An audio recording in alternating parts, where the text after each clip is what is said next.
Isaac Newton, the man who unlocked the secrets of the universe, gifted the world with the laws of motion, gravity, and calculus, shaped the foundations of modern science. But Newton's life was not just a journey of triumphs. It was a tale full of sacrifice, loneliness, and deep emotional scars that haunted him until the very end. Just like Nikola Tesla, Newton's life was full of brilliance, breakthroughs, and struggles. By the way, I've already covered Tesla's tragic life story, so if you want to learn more about his extraordinary journey, you can check that out on our channel. How could a man who unlocked the mysteries of the cosmos, who illuminated the darkest corners of human ignorance, remain enveloped in such darkness himself? This is the story of Isaac Newton, the genius who conquered the universe, but lost himself in the process. It was the year 1642, during the English Civil War, and just a week before Christmas, in a small village called Woolsthorpe, England.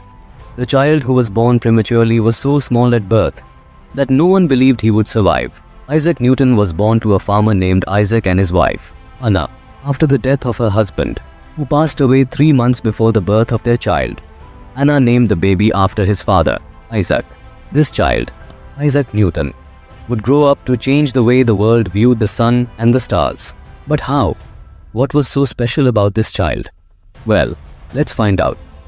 Isaac Newton's parents were married in April 1642, but within just 6 months, Isaac Newton's father passed away at the age of 70. Isaac's mother, who was pregnant at the time, took care of Isaac for the next 3-4 years, but later left him with his grandmother when she remarried a wealthy church representative, Reverend Barnabas Smith. By the age of 3, Isaac had lost both the parental figures in his life, and as a result, which made him wrap himself in the blanket of loneliness. But when you're alone, you can go in 2 directions.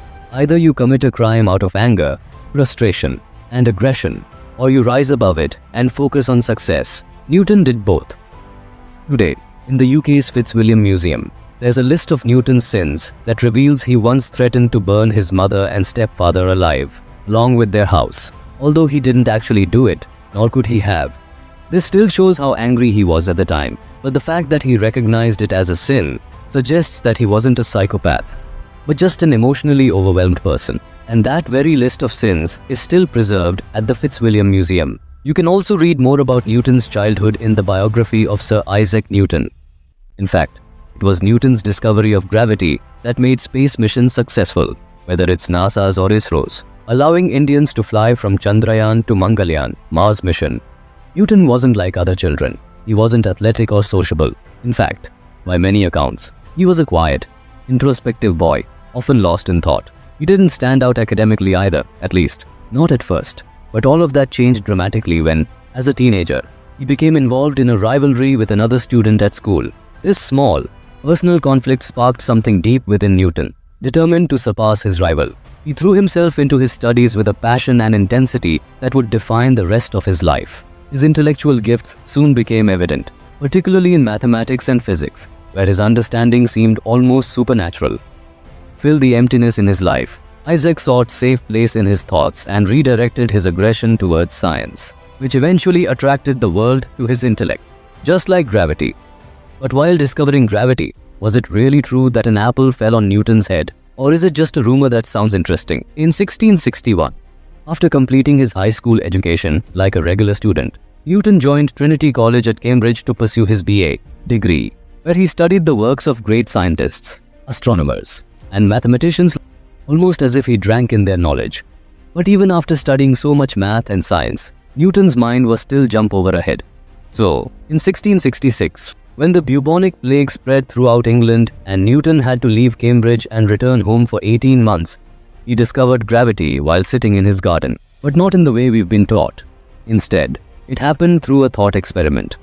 During the plague, while sitting under an apple tree in his garden, lost in his thoughts, an apple fell near him, making him realize the concept of gravity. But did just an apple falling make him understand gravity? No. He had absorbed the minds of great thinkers before him, and if someone without that background had seen it, they wouldn't have understood it. Newton imagined a thought experiment where a cannon was placed on a high mountain and cannonballs were being fired from it. He estimated that if a cannonball was shot at a low speed, it would follow a parabolic path and fall back to Earth. But if it was continuously accelerated, eventually, it would enter Earth's orbit, just like the moon, and keep revolving around the Earth. However, Newton's exploration of gravity wasn't limited to Earth. It extended to celestial bodies as well. After returning to Cambridge in 1666, following the plague, Newton's religious inclinations became stronger. He spent the next 14-15 years immersed in religious texts and alchemy, leaving his work on gravity behind. For more than a decade, Newton shifted his focus from science to religion and alchemy. During this period, he sought to uncover hidden truths in religious scriptures and ancient practices. Some might even say that Newton was more obsessed with the pursuit of secret knowledge than with scientific inquiry. This phase of his life is often overlooked, but it had a profound impact on his later works. In fact, Newton's extensive alchemical studies influenced his scientific theories, particularly his work on optics. He experimented with light and colors, eventually formulating his groundbreaking theory that white light is composed of various colors, which can be separated using a prism. Newton was deeply religious and believed that God's hand was present in all things. His religious views shaped his approach to science, and he saw the natural world as a manifestation of divine order. This is why, even when working on scientific principles, Newton often infused his writings with religious undertones. In 1687, after years of religious and alchemical pursuits, Newton returned to the scientific world with his most famous work, The Mathematical Principles of Natural Philosophy. In this monumental book, Newton laid down the foundations of classical mechanics and presented his 3 laws of motion, which explain the relationship between objects and the forces acting on them. This book also introduced Newton's law of universal gravitation, a theory that would revolutionize the scientific world. Newton's idea that every object in the universe attracts every other object with a force proportional to their masses and inversely proportional to the square of the distance between them, the inverse square law, was groundbreaking. This law not only explained why objects fall to the ground, but also provided a mathematical framework for understanding the motion of planets, stars, and galaxies. This publication solidified Newton's reputation as one of the greatest scientists of all time. His work was so revolutionary that it remained the dominant scientific model until the 20th century, when Albert Einstein introduced the theory of relativity. Instead of getting attracted towards gravity, he got attracted towards religion due to a triggering incident, which we will discuss a little later.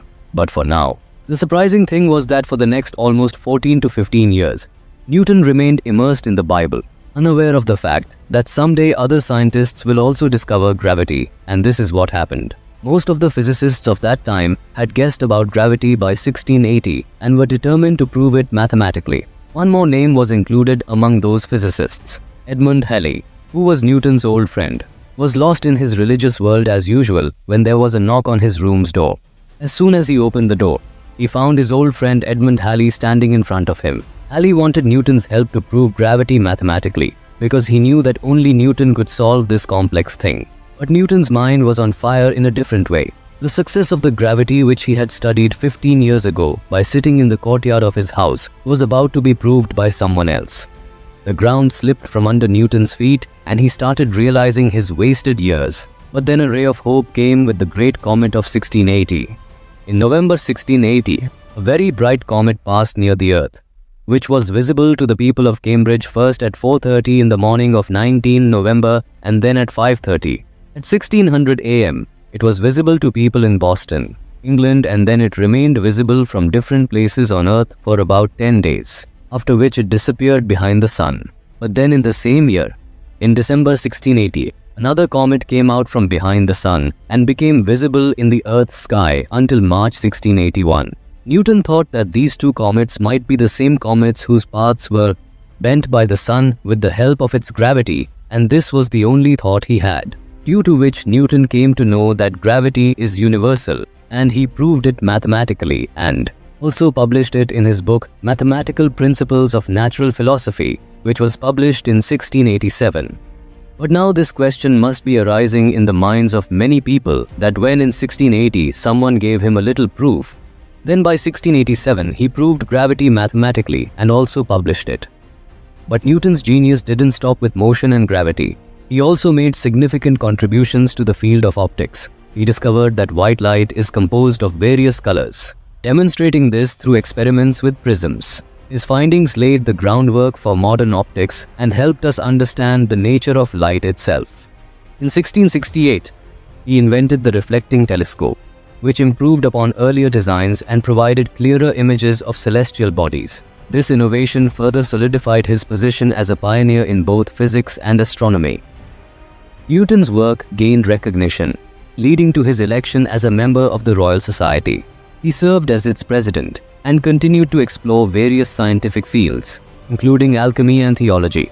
However, he faced criticism and rivalry, most notably from fellow scientist Robert Hooke.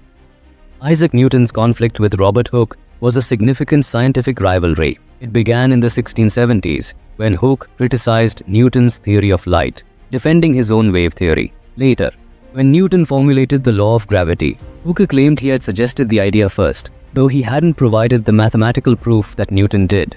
Their disagreements became personal, and Newton was deeply hurt by Hooke's criticism. After Hooke died in 1703, Newton became president of the Royal Society and may have minimized Hooke's work, which caused Hooke's legacy to fade over time. Despite these challenges, Newton remained focused on his pursuits. He dedicated much of his later life to the study of mathematics and the principles of nature, continuing to refine his theories and explore new ideas. Sir Isaac Newton passed away on 31 March 1727, leaving behind a legacy that transformed the world.